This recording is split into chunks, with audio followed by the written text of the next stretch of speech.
Okay. Hello everyone. Welcome to try school. So, ఈ వీడియోలో మనం మిగిలిన ప్రోగ్రామింగ్ లాంగ్వేజెస్‌ని పైథాన్‌తో కంపేర్ చేసి చూద్దాం. ఓకేనా? మీకు మిగిలిన ప్రోగ్రామింగ్ లాంగ్వేజెస్ వచ్చో, రావో పక్కన పెట్టేయండి. జస్ట్ నేను మీకు కోడ్ చూపిస్తాను. ఒకే అవుట్‌పుట్ వచ్చిద్ది అన్ని లాంగ్వేజెస్ కోడ్‌లో. బట్ మనకి ఆహ్, ఎంత కోడ్, ఎన్ని లైన్స్ ఆఫ్ స్పేస్ పడుతుందనేది మాత్రం చూడండి. ఓకేనా? మనకు తెలిసినవి ఏంటివి? సి తెలుసు, తర్వాత జావా తెలుసు కదా! సో, ఇప్పుడు మనం easiness of Python compare to other programming languages అనేది చూద్దాం. ఓకేనా? సో, ఫస్ట్ మనం ఒక కోడ్ తీసుకుందాం, రైట్? ఓకే. ప్రోగ్రామింగ్ లాంగ్వేజ్ అంత నాలెడ్జ్ ఏం అవసరం లేదు ప్రోగ్రామింగ్ లాంగ్వేజ్ మీద. జస్ట్ చూడండి. మీకు ఏం అర్థమైందో చూడండి. ఓకేనా? సో, ఇప్పుడు నేనేం చేస్తానంటే హలో వరల్డ్ అని మాత్రం ప్రింట్ చేయాలి. వాట్ ఈస్ ఏంటంటే నాకు నువ్వు ఏ లాంగ్వేజ్ అయినా తీసుకో, but you should get the output as hello world. Hello world అనే అవుట్పుట్ రావాలి. ఓకే. సో, హలో వరల్డ్ ఈ అవుట్పుట్ అనేది రావాలి. సో, దీనికోసం నేను ప్రోగ్రామ్ని సిలో చేస్తాను ఫస్ట్, తర్వాత జావాలో చేస్తాను, తర్వాత పైథాన్లో కూడా చేస్తాను. ఓకే. పైథాన్లో చేస్తాను, సిలో చేస్తాను, జావాలో చేస్తాను. సో, మూడిట్లో కూడా చూద్దాము. ఆ, ఎందులో తక్కువ కోడ్ ఉంది అనేది మీరు అండర్స్టాండ్ చేసుకోవాలి. ఓకే. సో, ఫస్ట్ సి చూద్దాం. సో, సి ఇది కోడ్. ఓకే. ఎన్ని లైన్స్ పట్టింది? అల్టిమేట్గా 5 లైన్స్ పట్టింది. ఓకే. సో, ఇంకా మినిమైజ్ రాయలేము మనం. ఇంకా దానికంటే మినిమైజేషన్ ఉండదు. Okay. So, that is the minimised code అనమాట. తర్వాత జావా చూద్దాం. జావాలో ఇది జావాలో ఏకంగా 7 లైన్స్ పట్టింది. So, this was Java. Okay. So, మీకు ఏం చూడొద్దు. అది ఇక్కడ జావాలో ఇది మినిమైజ్డ్ కోడ్. ఇంకా దీనికంటే మినిమైజ్ చేసి మనం రాయలేము. ఓకేనా? అవుట్పుట్ అది రావడానికి. Okay. Next in Python. Wow, exactly. పైథాన్లో మనకి ఎన్ని చేసాం మనం? ఓకే, స్ట్రైట్ పైథాన్లో చూడండి. పైథాన్లో జస్ట్ ఇన్ 1 లైన్ అబ్బా. చాలా సింపుల్గా ఉంటుంది. నాకు అందుకే చాలా ఇష్టం పైథాన్ అంటే. సో, పైథాన్ చూడండి, 1 line. Just print hello world. Okay. Print hello world, print hello world, print hello world అంటే ఏమైంది? హలో వరల్డ్ ప్రింట్ అయిపోయింది.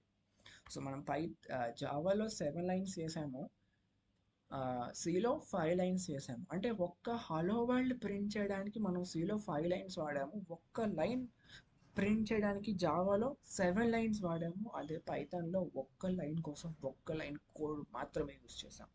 అంటే ఒక్క లైన్ ప్రింట్ చేయడానికి మనం ఇన్ని లైన్స్ వాడితే ఒక 50 లైన్స్ ప్రింట్ చేయాలి. నువ్వు ఎంత కోడ్ చేయాల్సి ఉంటుంది అప్పుడు? So that is why that is a user friendly language. And ఇది ఇందుకే మనం చెప్పుకున్నాము that is this is that's why in these days Python become more popular programming language. Okay. ఇందువల్ల అంటే తక్కువ కోడ్తో, తక్కువ కాదు, చాలా తక్కువ లైన్స్ ఆఫ్ కోడ్తో మనం ఎక్కువ పని చేయొచ్చు. Okay. That's what we have discussed in the last lecture, right? Okay. So that's for this. And ఇప్పుడు మనం let's take the sum of two numbers program. ఓకేనా? సో ఇప్పుడు to print the sum of two numbers. So two numbers అంటే ఇందులో మనం hello world print చేసాం కదా. So ఇప్పుడు అట్లా, సో హలో అదే some of two numbers print చేయడానికి ట్రై చేద్దాం. So Java first. జావా ఎన్ని లైన్స్ పట్టింది? 10 లైన్స్ ఆఫ్ కోడ్ పట్టింది.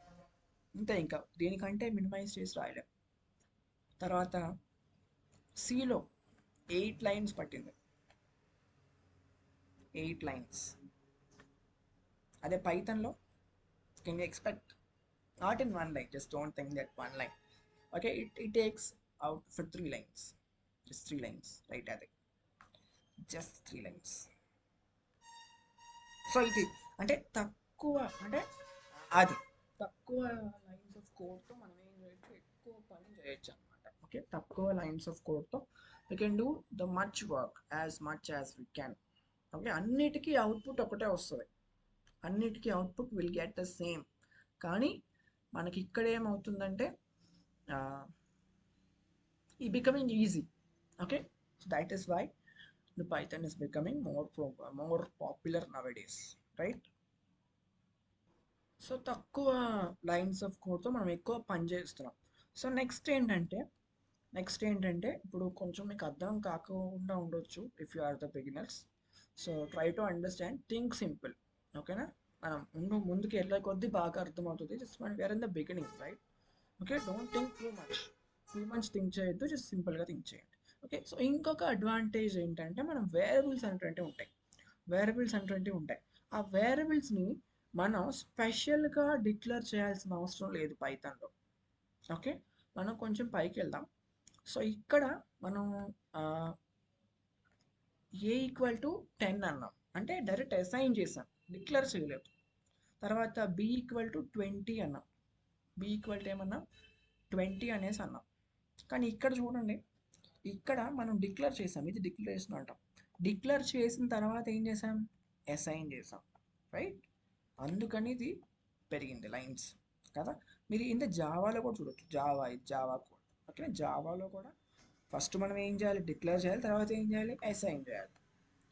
సో రెండు అంటే కోడ్ పెరిగిపోతుంది. సో ఇది కూడా ఒక అడ్వాంటేజ్. ఓకేనా? Okay, so we do not, అదే చెప్తాడు ఇక్కడ point, we are not required to declare type explicitly, అంటే ఎక్స్ప్లిసిట్గా డిక్లేర్ చేయాల్సిన అవసరం లేదు. ఓకే, సో దానివల్ల మనం ఏం చెప్పొచ్చు, ఇది పైథాన్ అనేది ఆటోమేటిక్గా అదే డిక్లేర్ చేసుకుంటుంది కాబట్టి, so Python is also noun as dynamically typed programming language. Okay, okay, dynamically typed programming language అంటే వేరియబుల్స్ని అదే డిక్లేర్ చేసుకుంటాం డైనమికల్లీ. అందుకని మనం ఏమన్నా డైనమికల్లీ టైప్డ్ ప్రోగ్రామింగ్ లాంగ్వేజ్ అన్నాం. ఓకే, సో ఏ అన్నాము, అదే డిక్లేర్ చేసుకుంది ఇంటీజర్ లాగా ఇక్కడ. ఓకే, సో తర్వాత 10.5 అన్నాము, అదే డిక్లేర్ చేసుకుంది ఫ్లోట్ వేరియబుల్ లాగా. తర్వాత ట్రూ అన్నాము, అదే డిక్లేర్ చేసుకుంది బూలియన్ వేరియబుల్ లాగా. ఓకే, కొంచెం అర్థం కాకపోయినా అలా ఉండండి, don't think out of it. Just నేను చెప్పిన ఒక్క పాయింట్ ఏంటి, వేరియబుల్స్ని అదే డిక్లేర్ చేసుకుంటుంది. సో కాబట్టి దాన్ని డైనమికలీ ప్రోగ్రామింగ్ లాంగ్వేజ్ అన్నాం కాబట్టి అదొక్కటి మీరు గుర్తుపెట్టుకోండి ఆ line. Okay, so variables declaration ఇవన్నీ మీకు అర్థం కాకపోతే ఉండొచ్చు. ఓకే, సో డైనమికలీ టైప్డ్ అంటే ఏంటి మనం చెప్పాం, పైథాన్. ఓకే, అంటే వేరియబుల్స్ అదే డిక్లేర్ చేసుకోవడం డైనమికల్ టైప్డ్ అనమాట. స్టాటిస్టికల్లీ అంటే సి ప్లస్ ప్లస్ జావా ఇవన్నీ కూడా స్టాటిస్టికల్లీ టైప్డ్ అనమాట. Okay, okay, so that is why. So some key points ఉన్నాయి ఇక్కడ, if you want you can note it down. So next వీడియోలో why Python, why name as Python, Python అనే పేరు ఎందుకు వచ్చిందనే మాత్రం చూద్దాం. So until then, that's for the day. See you all in the next video. If you have any doubt, please comment me. So thank you.